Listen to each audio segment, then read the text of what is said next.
I'll give you a tour of my raised gardens. I have 12 raised gardens in this area. Um, the plants don't look that great. Some of them are past their prime, some have been pulled out, but we're still eating a lot out of this garden. So come with me. I want to point out that we have mint in pots. That's orange mint, that's chocolate mint, and we have hibiscus shrubs surrounding the area. They don't grow that tall, they die to the ground in winter, so they are winter hardy. I'm in zone 5A, zone 4B-ish some years, but now they say it's zone 5A. Some winters have been mild, other winters have been so brutal. So come with me. This first bed right here has some cucumbers. We've been eating a lot of cucumbers out of this bed. There's some that are ready to be picked. This has been a great cucumber year. And then we have eggplants here.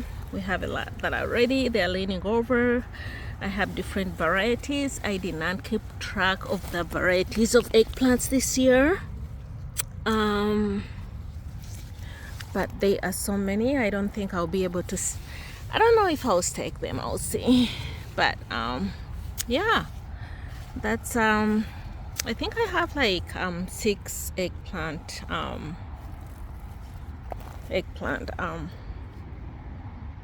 plants in there. And then that's the purple basil.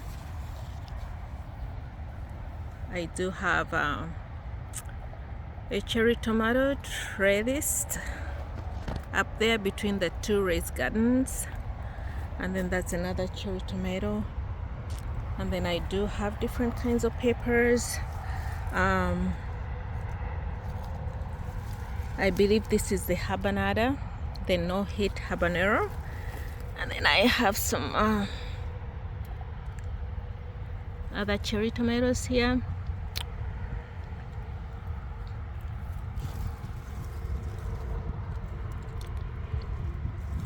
I think that's the dragon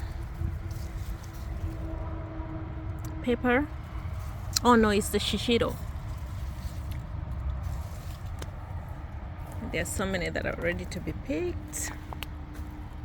We do have another cherry. I've been putting cherry tomatoes trailing in between, you know, on the edges of the raised gardens, and then they climb up the trellis that's placed between, you know. And then we do have a volunteer pumpkin here. I think it's a butternut squash. I am not sure. I haven't even checked to see what's growing on it. It looks like a butternut squash to me. And then we have another tomato here, and then we have cantaloupe, a melon trellis up there, and then you get the theme, and then more tomatoes that are gonna join together because they're gonna grow tall. I do have some new beets planted because as I pulled things out, I kept sowing more stuff. I do have more beets here. Something has been eating my seedlings, so it's been scratching and digging them up. That is like that sowing of beets. It doesn't take any time. I just crush, throw seeds in there, and then water. Remember to water once in a while. I have more beets planted here, so as I pull beets out, we have very these beets are kind of big, the cylindrical beets.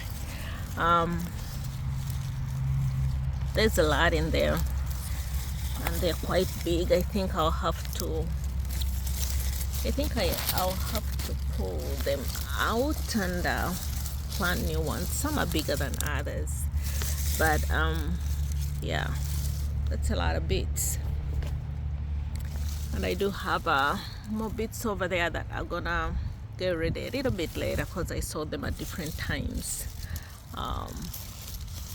So let me see, you get the idea.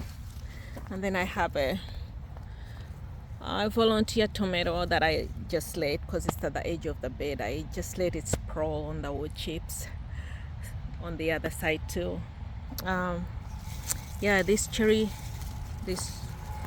brown cherries, I've been pulling them out. They are literally like a weed in my garden. I have lots and lots of them. The ground cherries and the tomatillos. So, and then I have a bed of leeks here. These are ready to be pulled out.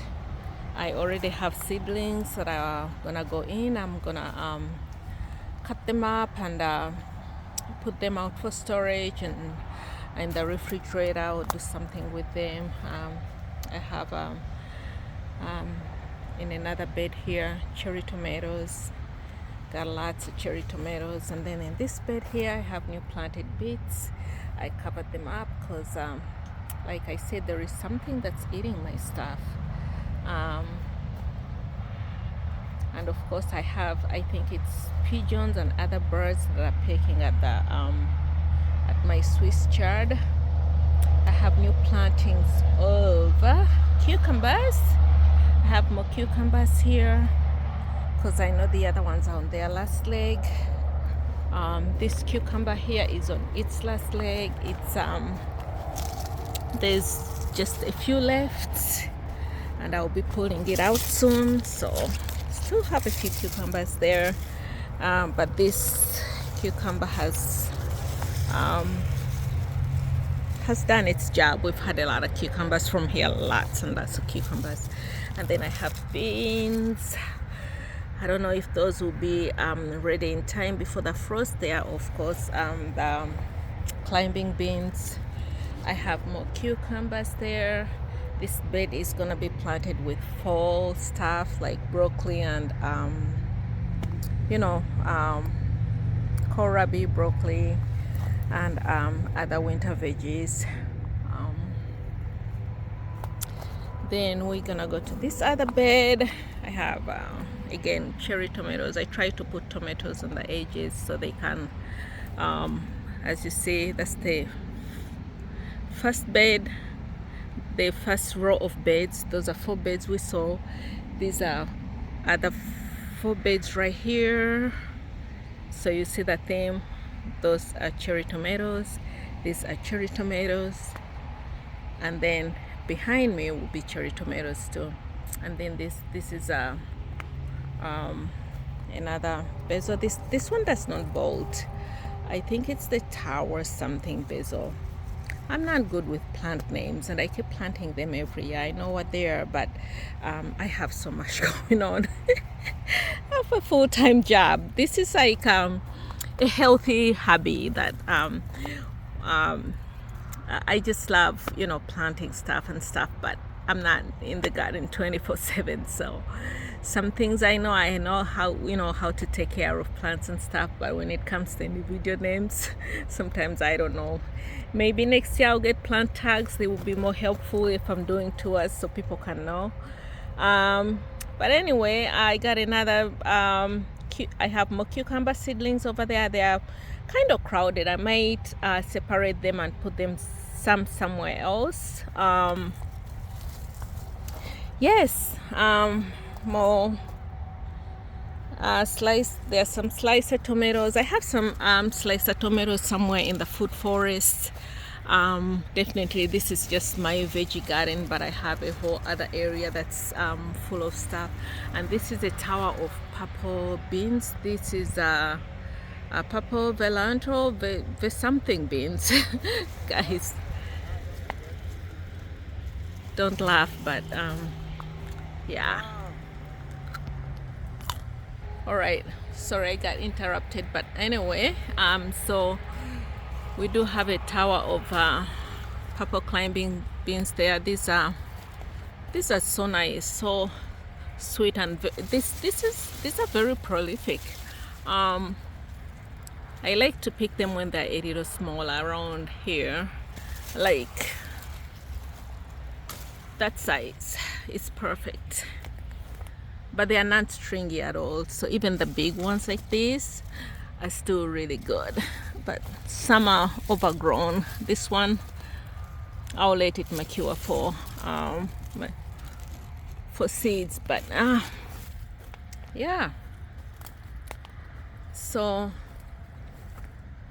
purple beans, cucumbers, and then here we come to another third row that also have 4 raised gardens.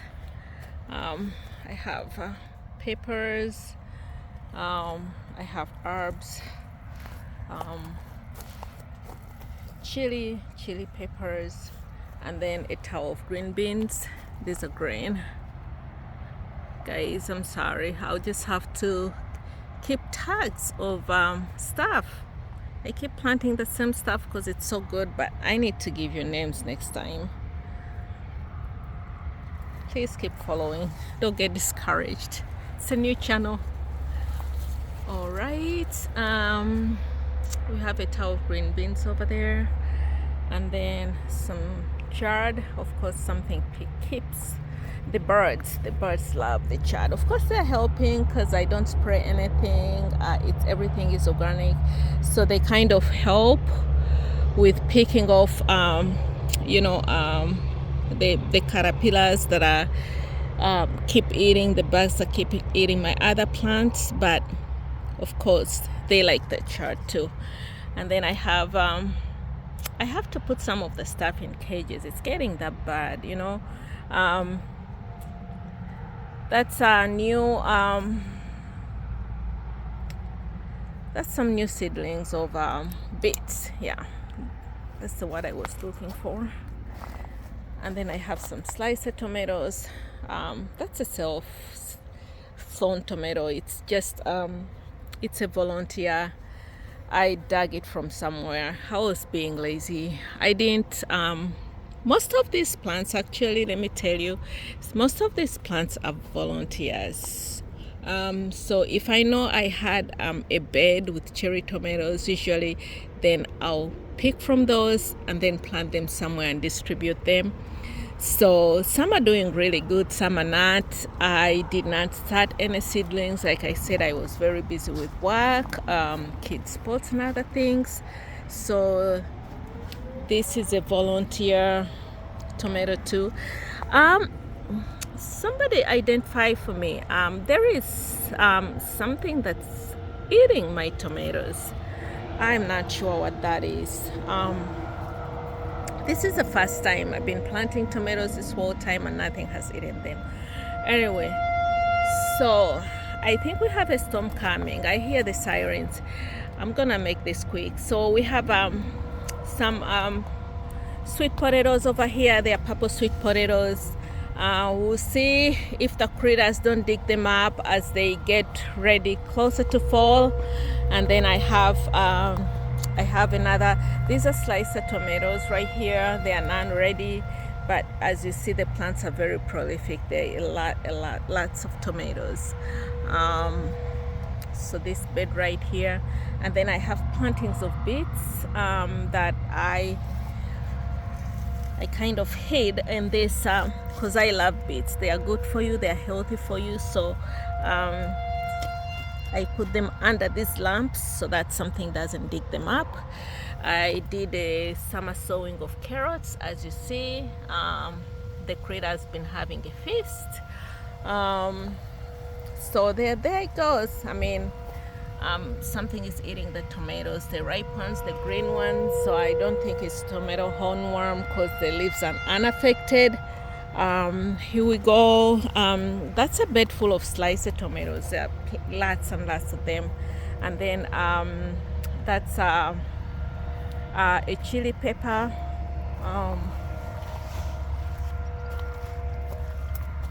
Well, I do have more beets planted in here. I thought maybe as I cover them, the critter will spare them, but of course it has dug them up, left just a few. well, what do you do? So anyway, yeah, so the same thing has been eating some of the tomatoes. You see what I mean? You see that it's getting a little annoying. Um, so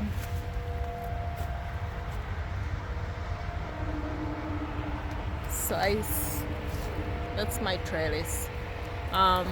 I tie them up on a pole and on a string, and I keep weaving them in as I go, as I walk through the garden. I don't have like a specific system. It's life is busy, like I said. And then here we go. I have another tomato, and then I have I do have a melon. I don't know what kind of a melon this is. I think it's it looks like a cantaloupe. This is a volunteer melon. Again, some of the stuff I don't pull them out. I just oh, that's a female flower. I might as well go ahead and pollinate that because I have a lot of male flowers over here. I'll show you here in a minute. So I pull the male flower apart, and then I go into the female flower and I dab the pollen from the male flower onto the female flower.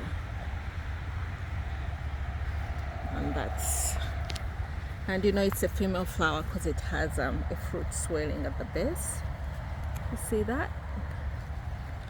The male flowers, oh, that's a female flower too.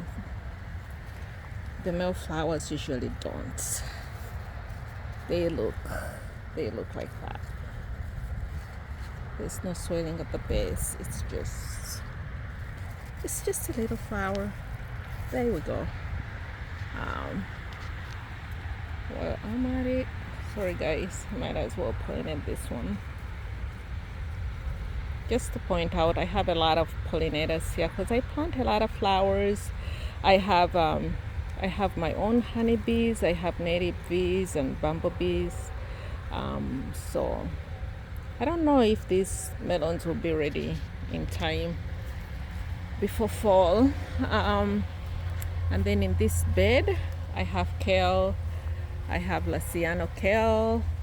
I'm letting these. I'm letting this go to seed. We had a lot of salads in spring. I'm letting that go to seed. And then I have more red Russian kale. More red Russian kale. I planted fresh kale. Yeah. Culprit, you see that? The white butterfly. It's gonna lay eggs, and the little caterpillars are gonna eat everything. You see there are already holes in here. But you know what? As it gets colder, these eggs are not gonna stand a chance. I don't spray anything.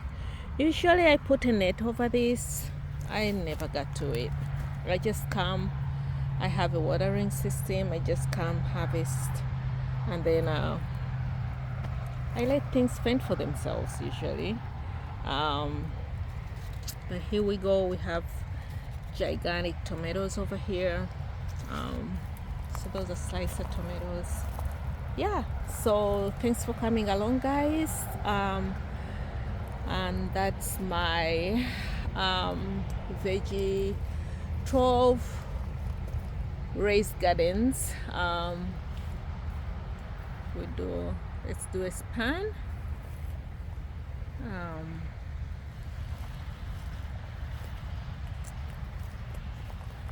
Yeah, I don't know if I showed you this bed actually.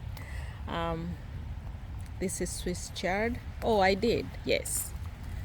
Yeah, and this is another another tomato that's a volunteer that I decided to leave because it's the ones at the age I left, the other ones I pulled out, and so yeah, it's producing tomatoes. So another span. There we go. Thanks for coming along, guys. I'm gonna need some encouragement so I can continue posting more content from my small food forest and raised gardens, and my small food forest in zone 5A. It's a hardy food forest, so if you live in a colder climate, please keep following and come along, and we can learn from each other, see what we can grow, what can survive, what can thrive. Thank you so much, and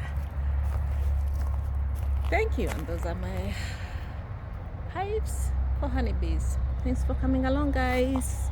God bless you. Take care of yourself, take care of someone else, and yes, thank you.